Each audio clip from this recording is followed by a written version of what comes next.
Welcome to the channel. So we got a new software update for the Tesla Model Y, and we're going to go through that right now and everything that got added. Got some new apps, got some new features. So be sure to hit that like button and check this out, and we'll see you. All right, so let's look at some stuff today that got out with the newest software up. All right, if we look at what software we're currently running on, we're on 2024.26.3.1. And some of the release notes, if we look at them real quickly, we got things such as YouTubeMusic does require a sign-in. Amazon Music also requires a sign-in. Castle Doombad or Doombad Classic. Parental controls, and we'll go through some of these things. Navigation to sub-destinations. Weather forecasting and air quality. Scheduling, charge, and preconditioning. Got some extra security updates. And then some things that we didn't talk about. There was Battle of Polytopia. We got Vampire Slayer. These are video game updates. We've also got a redesign of the climate panel. We'll show that.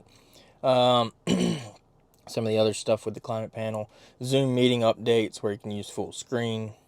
Tesla mic, which is actually a microphone that you can buy in the Tesla store.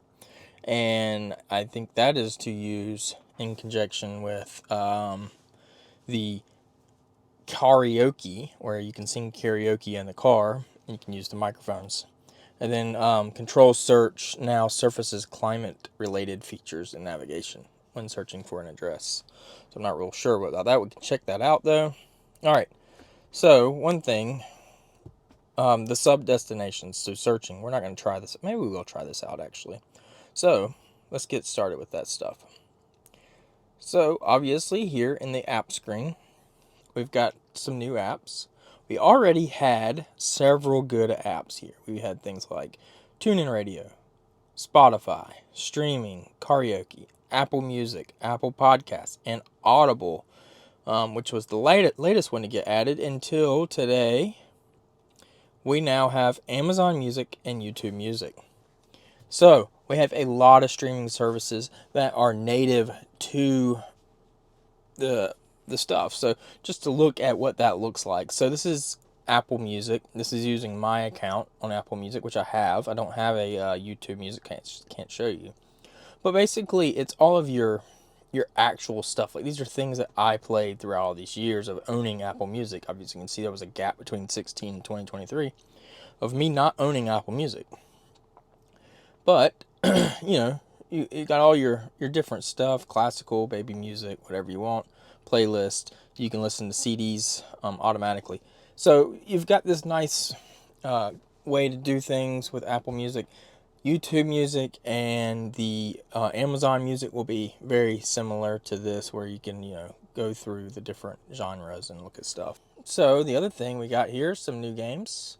So we got this new Castle Doombad Classic. Sorry, the screen is got a lot of fingerprints on it. We are in a 2023 Tesla Model Y with the Ryzen, so that's why it seems to be, it works pretty quickly. And, I guess these are games that you would play. Level 1. Alright, so then we got some updates with the rest of the stuff here. One other update, you got climate. So this has been updated a lot. Everything's been moved. You got your seat warmers and your defrost over here. Some more seat warmer stuff here. Or defrost, I should say. Your biohazard mode, as well as your rear screen. That nothing's changed there. The big thing that's changed is the keep on, dog mode, and camp mode are now at the top of the area there.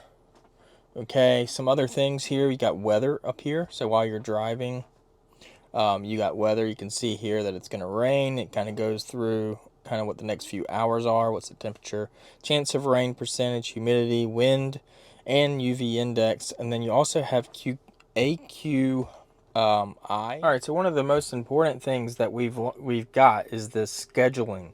So now we can do things such as, and it used to be you could only do weekdays or all week long. Now you can actually set Now you can actually set these for different days of the week. Like my wife goes to work on Wednesdays and Thursdays, which is not keeping our kids. So we can actually set that, and for the time, so the car will be preconditioned by that time. And then say if you did it for another time, you could then just create a new one. Same thing with charging. You can charge at different days of the week at certain times if you want to, in case you have certain peak rates and different things like that. And you could set multiple of these. You can set it to repeat weekly or not. So that's a really good upgrade that I really look forward to on our car. The other thing you can do is you can change the location. So you can do it different things for different locations. Some safety was the parental controls here. So you can turn that on. You can set time of night, such as get an alert if your car is being driven after, say, 11 p.m. Your kid's driving your car after 11 p.m. That means they're past curfew. Or speed limit, set speed limits, set it to be in chill mode. You can make this so that it sets on to whatever you would like. The curfew notifications, safety features are being adjusted, all this other stuff. Speed limit mode, so that you feel like your car is in good hands and your child's being responsible while they're driving the car. That can obviously be locked and unlocked by a pin. The other thing, when you do get this little weather thing, you can see it says rain. If you are driving, you will actually get the AQI thing right here on the side while you're driving. Let's see if it does that. And it's actually not going to do that for the moment, but that's what I noticed the other day in our other video. I'll just insert a clip of that real quick. And finally, what they added was a weather app. So as you can see, the little sunshine up here, and it tells you what the actual weather is for the day. Also, you can see the AQL up here. That is the air quality report, and telling you that it is currently at 57, just to give you an idea of how the air quality is. Because with a Tesla, if it is bad, you can easily stick it into biohazard mode, and then you will be protected from the outside bad air quality. And then some other things that we got.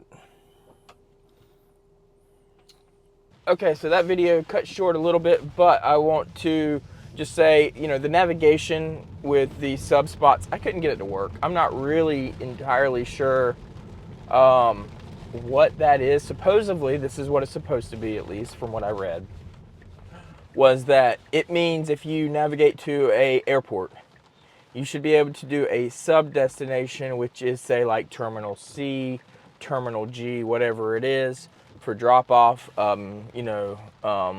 arrivals versus outgoing. And that's kind of what the sub destination is supposed to be. I tried it with Charlotte International Airport, and I couldn't get it to work, so I'm not real sure how that works, but that's what sub destination is supposed to be, to where you can actually pick more of a place in there. Now, what I did notice is when you zoom in on the airport, you can pick certain parking areas and select those destinations. But I'm not real sure if that's what's considered a sub destination or not. Maybe that is what they mean. So you can do that. Say you want to pick, day parking versus overnight parking or something like that. And then so that's really the big update there. And I haven't gotten it on this car because I'm talking to you the next day, but I haven't gotten it on this car, which is the 2019 Tesla Model 3 with the Atom computer. But I should get that. I should get the YouTube stuff and all that. I should get many of those updates. I don't think I'll get the video game because I didn't get the last video game. I think that's just because it's processor or graphics chip limited. And so, but I should get the apps for the music. I just don't know when I will get those. So yeah, if you enjoyed this video, leave a like, and it really helps the channel if you leave a like. Also, leave a comment down below if you got any questions, anything you want to see in the future, whatever it is. Feel free. I really like to engage with the comments. And think about subscribing to the channel, and that way you see when I come out with new videos. It's very helpful, again, to the channel. The channel's growing, and I really appreciate everybody, liking the stuff that I'm doing. I'm going to try to just keep getting better at this thing. So yeah, we'll talk to you on the next one. Bye.